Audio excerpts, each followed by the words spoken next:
that thousands of people have gone in and out. They haven't left. We're at maximum capacity. We're exposing our kids to everything they need to know to be college and career ready. Today in our booth we have assembly lines, a claw machine. The claw machine was made by me and my friend Eloy. This is an exposure to all students and all the young kids out here. It's basically to show them that there's a lot of cool things in STEM.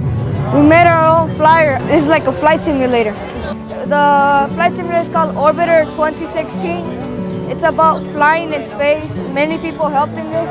It's very cool. STEAMFest is like an opportunity you have. It's a privilege. We're moving our students in the right direction.